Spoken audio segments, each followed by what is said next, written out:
आज हम पढ़ेंगे चक्रवृद्धि ब्याज। इसे पढ़ने के पहले हम कुछ पुनरावर्तन कार्य कर लेते हैं। हमें साधारण ब्याज का पुनरावर्तन कार्य करना रहेगा। साधारण ब्याज का सूत्र होता है मूलधन गुणा दर गुणा समय भाग 100, जिसे हम लिख सकते हैं P गुणा R गुणा T भाग 100, जिसमें P होता है मूलधन, R होता है दर और T होता है समय, जो वर्ष में होता है। और हम साधारण ब्याज को I से दर्शाते हैं, तो हम लिख सकते हैं I बराबर P गुणा R गुणा T भाग 100। तो हम लिख सकते हैं मिश्र धन यानी A बराबर P प्लस I। तो आइए हम इसका एक उदाहरण करते हैं। मान लीजिए हमें मूलधन यानी P 10,000 दी गई है और हमें दर यानी R 10% दिया गया है। तो पूछ लिया कि इसका मिश्रण धन 3 साल में कितना होगा। तो हमें उसने समय दिया है 3 साल और उसने हमसे पूछा है A यानी मिश्र धन। तो हम लिखेंगे I बराबर P गुणा R गुणा T भाग 100, जो होगा 10,000 गुणा 10 गुणा 3 भाग 100। तो हम 100 से 100 काटने के बाद लिख सकते हैं इसे 3,000। तो हमारा A जो होता है P प्लस I, उसे हम लिख सकते हैं 10,000 और 3,000 का योगफल, जो होगा 13,000। तो अब हम पढ़ेंगे चक्रवृद्धि ब्याज। साधारण ब्याज में मूलधन समान ही रहता है।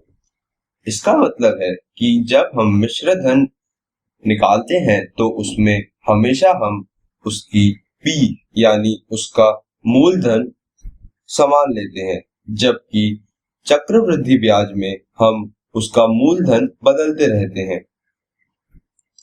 हर वर्ष बाद उसका मिश्र धन ही उसका मूलधन होता है। अब हम इसे एक उदाहरण से समझेंगे। मान लीजिए आप में से किसी ने बैंक में 10,000 रुपए 3 वर्ष के लिए जमा किए और उस बैंक का दर था 10%। तो हमें पता है आपका P है 10,000, जो आपका मूलधन है, और R यानी दर है आपका 10%, और आपने 3 वर्ष के लिए इसे जमा किया है। तो 3 साल बाद आपका मिश्र धन ज्ञात करने के लिए आपको हर वर्ष बाद का मिश्र धन ज्ञात करना होगा, जो अगले वर्ष के लिए मूलधन होगा। देखिए कैसे। तो पहले वर्ष के बाद आपका ब्याज होगा 10,000 गुणा 10 गुणा 1 भाग 100। 1 इसलिए क्योंकि आपके 1 वर्ष के लिए यह हम ज्ञात कर रहे हैं। तो यह होगा 1,000। तो अगले साल के लिए आपका जो इस साल का मिश्र धन है वह मूलधन होगा। तो इस साल मिश्र धन है 10,000 और 1,000 का योगफल, जो है 11,000। तो अब यह मिश्र धन 11,000 आपके अगले साल के लिए मूलधन होगा। तो अगले साल का ब्याज होगा 11,000 गुणा 10 गुणा 1 भाग 100, जो होगा 1100। तो अब इस साल के बाद आपका मिश्र धन होगा 10,000 प्लस 1100 प्लस पिछले वर्ष का ब्याज जो है 1,000। तो अब आपका मिश्र धन हो गया 12,100, जो आपके तीसरे वर्ष के लिए मूलधन होगा। 2 साल बाद का जो मिश्र धन है वह है 12,100। तो अब यह तीसरे वर्ष के लिए मूलधन होगा। तो तीसरे वर्ष का ब्याज होगा 12,100 गुणा 10 गुणा 1 भाग 100, जो निकल करके आएगा 1210। तो तीसरे वर्ष बाद आपका मिश्र धन होगा 10,000 प्लस पहले वर्ष का ब्याज जो है 1000 प्लस दूसरे वर्ष का ब्याज जो है 1100 प्लस तीसरे वर्ष का ब्याज जो है 1210। तो यह निकल करके आएगा 13,310। तो यदि आप बैंक से 3 वर्ष बाद अपना धन वापस लेंगे तो बैंक आपको 13,310 की रकम देगा, क्योंकि बैंक चक्रवृद्धि ब्याज का उपयोग लेता है। चक्रवृद्धि ब्याज के सूत्र से हमें इसका मिश्र धन ज्ञात होता है। चक्रवृद्धि ब्याज का सूत्र होता है a बराबर 1 प्लस r भाग 100 का पावर n गुणा p, जहां a इसका मिश्र धन होता है, r इसका दर होता है, n होता है कितने वर्ष के लिए रकम जमा की गई है, और p होता है इसका मूलधन। तो इसका चक्रवृद्धि ब्याज निकल करके आता है a माइनस p, यानी आपका मिश्र धन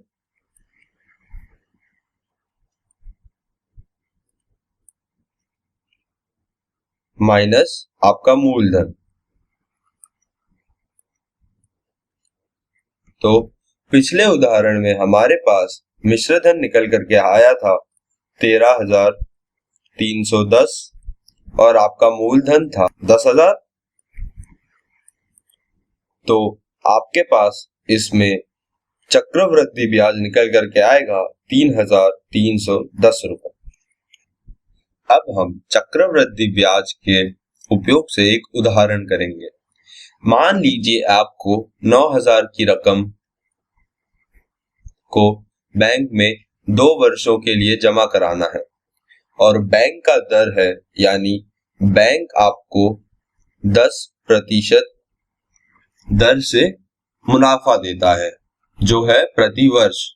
तो आपको 2 साल बाद कितनी रकम ज्ञात होगी, यानी आपसे आपका मिश्र धन पूछ लिया गया, वह कितना होगा। तो आप लिखोगे चक्रवृद्धि ब्याज के सूत्र से a बराबर 1 प्लस r भाग 100 का पावर n, जो होता है t यानी वर्ष, गुणा p। तो यहां हमें दिया गया है 1 प्लस 10 भाग 100 की पावर 2 यानी इसका वर्ग, गुणा 9,000, जो निकल करके आएगा 11 भाग 10 का वर्ग गुणा 9,000, जो होगा 121 गुणा 9,000 भाग 100, जो निकल करके आएगा 10,890 रुपए। अब हम एक उदाहरण करेंगे जिससे हम चक्रवृद्धि ब्याज और साधारण ब्याज के बीच का अंतर ज्ञात करेंगे। मान लीजिए आपको 10% प्रति वर्ष के दर से 1,000 रुपए की रकम को के 2 वर्ष के चक्रवृद्धि ब्याज और साधारण ब्याज का अंतर पूछ लिया। तो आप इसका साधारण ब्याज लिखेंगे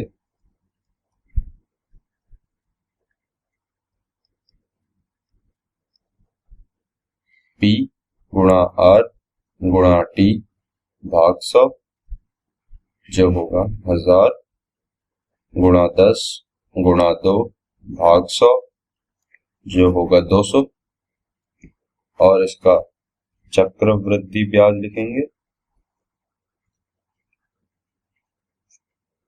जो होगा P गुणा 1 प्लस R भाग 100 का पावर n माइनस P। यह हमने इसलिए किया क्योंकि यह है हमारा मिश्र धन और यह है हमारा मूलधन। तो इन दोनों के माइनस से हमें यानी मिश्र धन में से हमें यदि हम मूलधन घटा दें तो हमें चक्रवृद्धि ब्याज मिलेगा, वो हम ज्ञात करेंगे ऐसे।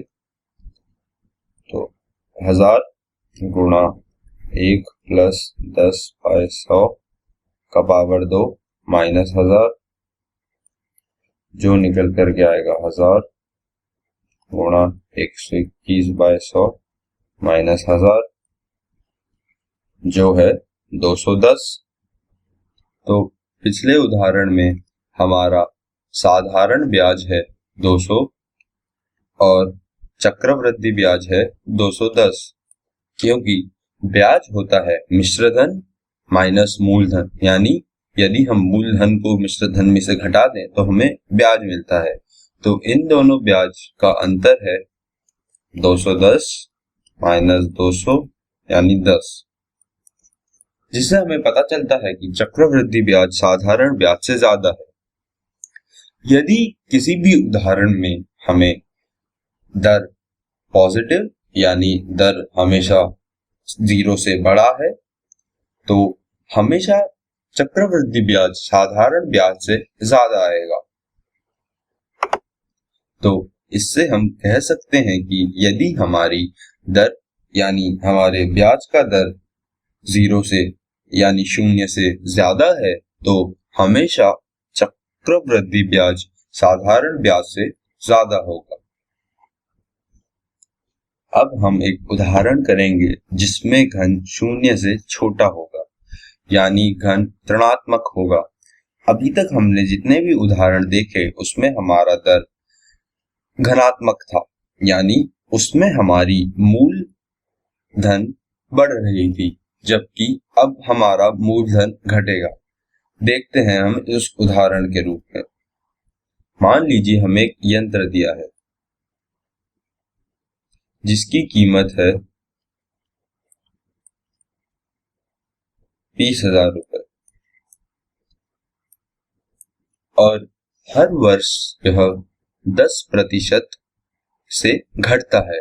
तो हमें इसका दर दिया गया है -10 और हमें पूछ लिया गया कि 2 वर्ष बाद इसकी कीमत कितनी रह जाएगी। तो हमें समय दिया गया है 2 वर्ष। तो हम चक्रवृद्धि ब्याज के सूत्र से लिख सकते हैं कि इसका 2 वर्ष बाद मिश्रधन होगा P गुणा 1 प्लस R भाग 100 का पावर T। तो हम लिख सकते हैं 20,000 गुणा 1 माइनस 10 भाग 100 का पावर 2। माइनस इसलिए क्योंकि हमारा दर ऋणात्मक है, यानी वह 0 से छोटा है। तो अब हम कह सकते हैं कि हमारा मिश्रधन होगा 20,000 गुणा 9 भाग 10 गुणा 9 भाग 10 जो निकल कर के आएगा 20,000 गुणा 81 भाग 100 जो होगा 16,200।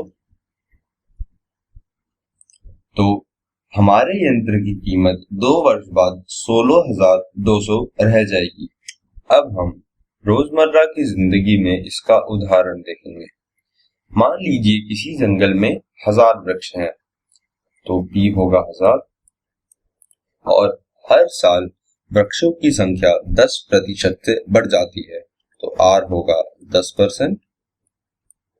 तो हमें पूछ लिया गया कि 3 साल बाद वृक्षों की संख्या क्या रह जाएगी। तो समय हमारे पास दे रखा है 3 साल। तो इधर हम चक्रवृद्धि ब्याज का उपयोग लेंगे, क्योंकि हमें पता है कि हर वर्ष बाद जो मिश्रधन होगा हमारे पास वह अगले वर्ष के लिए मूलधन होगा। तो हम 3 साल बाद इसका मिश्रधन यानी वृक्षों की संख्या लिखेंगे। A बराबर P गुणा 1 प्लस R भाग 2